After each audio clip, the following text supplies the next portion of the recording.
a girl, you're living in a society, you have to be accepted here. That's how it goes, and that's an everyday kind of fight that I have.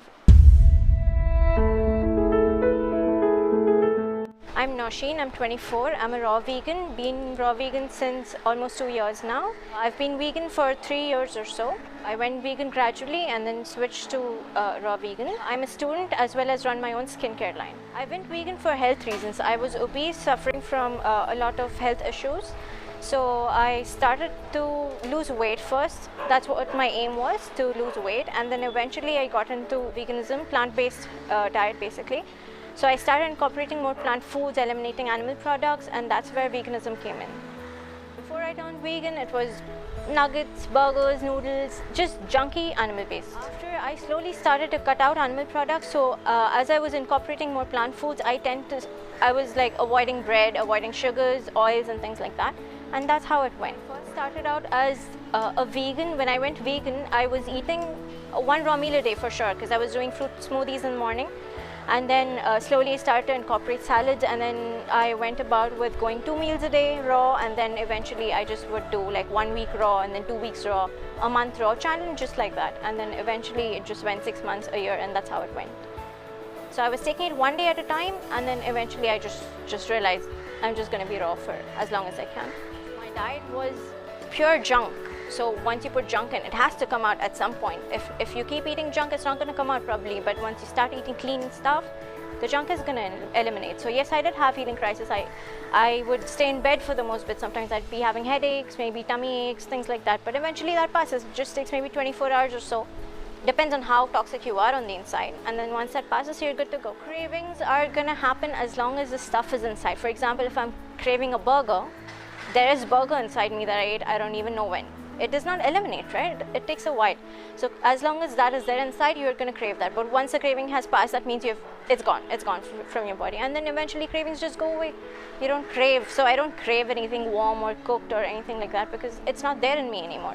Sick, Fat and Nearly Dead, that's the book, that's the movie. It's very similar, and that's something that did inspire me. I was watching documentaries back to back, and that's something that kept me going in the beginning, because when nobody around you is doing what you're doing, you sometimes self-doubt. You wonder, like, am I doing something wrong? Because I don't see anybody doing it. I have no example, nobody to look forward to or look as an inspiration. So everything for me just came online, and then eventually the community there started growing as well, and that's how things went. I live in Qatar. It's a predominantly meat-based, meat eating, just everything is just meat-based. So family, yes, they were eating meat, they still do, and friends, social situations, it's all meat-based. So I tend to avoid social situations because of this, and if I do go, I take my own food and go, or I order maybe a juice or something like that. That is an option for me. Well, there was one night where I ate a big cooked meal, and like it was a junky meal. It was a very junky, like I had gone for a buffet. Yes, I picked out the vegan options and I ate that. But that night when I laid in bed, I was having severe tummy ache, and I was just like, that's it. That is it. I'm not gonna go back to junk or even cooked anymore. That was the last cooked meal I had. I remember that. It's not expensive. If you compare it to, say, a meat-based diet, of course it's nothing, because fish is so expensive. How expensive are cucumbers, tomatoes, and bananas? It's nothing. I would say like 80 to 90% of my cost has cut down ever since going vegan and raw, when compared to being a meat-based on a meat-based diet. So I've lost weight. I used to suffer from polycystic ovaries. I never got my periods naturally, so that is something I used to suffer from. And PCOS comes majorly with a lot of side effects, like a lot of different things that come along. So that has gone. I'm so grateful for that. That has gone. A lot of these issues that I used to suffer from, it's all gone now. So that's that. And not just health issues as such, physical, but even emotional and mental issues. Like I wouldn't be able to think clearly. That's gone now. And blockages like that. The last 2 years have been like nothing compared to the last 22 years, 24 years. Like these 2 years have been the highlight, the best parts of my life, because back then, sometimes when I think back, I can't even remember, because it was full of junk. it's mostly about food.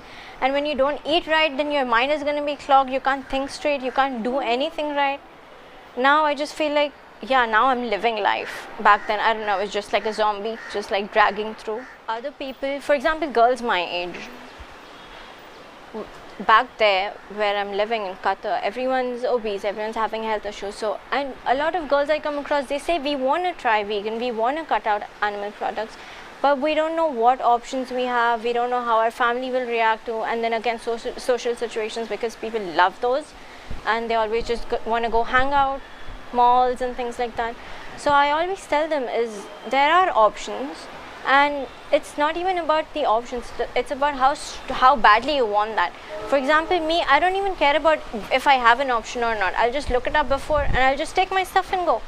If there's no option, I'll just take my tiffin box, I'll just take my salad and my fruits or something, I'll take a smoothie or something like that. So it's always about how badly you want something, and it's not even about food, but just anything in life in general.